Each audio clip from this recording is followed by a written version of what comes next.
സുബ്ഹാനല്ലാഹ് സുബ്ഹാനല്ലാഹ് എന്ന് ചൊല്ലാൻ പ്രയാസമുള്ളവർക്ക് സുബ്ഹാനല്ലാഹി സുബ്ഹാനല്ലാഹി സുബ്ഹാനല്ലാഹി അങ്ങനെ ഹി എന്ന് കൂട്ടിച്ചൊല്ലിയാൽ ആ ഹാ അവിടെ വരും, അല്ലെങ്കിൽ ഹാ നമ്മിൽ നിന്ന് ഒഴിവായി പോകും. അങ്ങനെ സുബ്ഹാനല്ലാഹ് എന്ന് എല്ലാ ദിവസവും രാവിലെ 100 പ്രാവശ്യം, വൈകിട്ടും ഇതുപോലെ തന്നെ മഗ്‌രിബിന് ശേഷമൊക്കെയായി സുബ്ഹാനല്ലാഹ് എന്ന് 100 പ്രാവശ്യം അവിടെയും ചൊല്ലുക.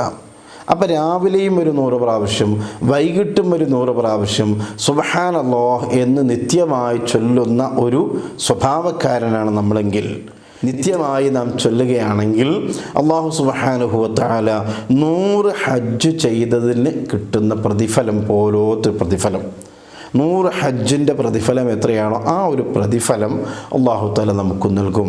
അങ്ങനെയാകുമ്പോൾ അതുകൊണ്ട് ഹജ്ജിന് പോവരുത് എന്നോ പോകണ്ട എന്നോ അല്ല, പോകാൻ കഴിവുള്ളവനൊക്കെ ഹജ്ജിന് പോകണം, അവിടെ പോകാൻ വേണം. അതേ സമയത്ത് അതിൻ്റെ പ്രതിഫലം നമുക്കും കൂടി കിട്ടാനുള്ള ഒരു